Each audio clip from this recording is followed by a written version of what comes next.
Afinal, quanto o Corinthians paga para Memphis Depay? Eu acho que o valor pode ser menor do que você imagina. Bom, para início de conversa é sempre bom ressaltar que o contrato do Memphis Depay com o Corinthians tem os custos divididos com a Esportes da Sorte, empresa que ocupa o espaço master do uniforme alvinegro. Bom, antes de tudo é legal ressaltar que o contrato do Corinthians com a Esportes da Sorte prevê um gatilho de investimento por parte da casa de apostas de 57 milhões na contratação de um jogador midiático. E aí você pode perguntar, pô, mas se o Corinthians não contrata ninguém, esse valor não vai pro clube? Não. Então seria um crédito que o Corinthians unicamente teria uma função no prazo de 24 meses, que é contratar um jogador que agradasse tanto ao clube quanto à patrocinadora. Então vamos lá, em setembro, Corinthians e Memphis Depay chegaram a um acordo para um contrato que parte de um valor de 82 milhões de reais, sendo que desses 82, 57 são de responsabilidade da casa de aposta e, portanto, 25 milhões restam ao Corinthians. O contrato inclui pouco mais de 25 milhões de reais em luvas, o prêmio por assinatura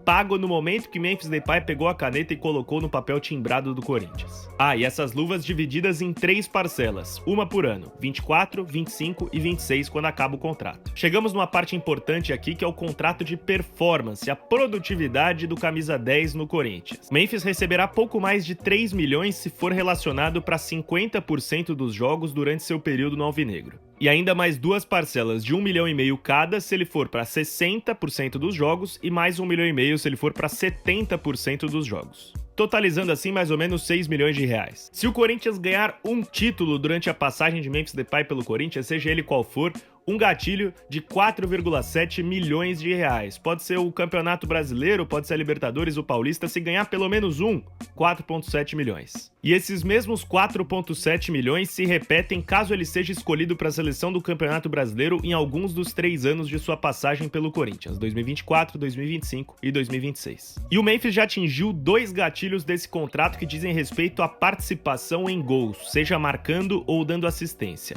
1,5 milhão para participação em 15 gols, já batida, mais 1,5 milhão para participação em 20 gols, já batida. E esse valor se repete para caso ele atinja a marca da participação em 25 e 30 gols, ou seja, mais 6 milhões de reais aí na participação dele em bolas na rede. No final das contas, se o Memphis for o melhor jogador do Campeonato Brasileiro, se o Memphis ganhar um título pelo Corinthians, se o Memphis participar de 30 gols pelo clube, aí sim o contrato terá um valor total de 120 milhões de reais. Lembrando, 57 da Esportes da Sorte, 63 para o Corinthians, divididos em 26 meses, que são os 2 anos de contrato mais as 2 parcelas do 13º, mais ou menos 2,4 milhões de reais. É o preço que custa o Gabigol no Cruzeiro. E se você gostou do vídeo, eu peço que você se inscreva no canal, porque eu tô quase todo dia aqui trazendo lives, bastidores e informações do clube que eu cubro na Rádio Bandeirantes, o Corinthians.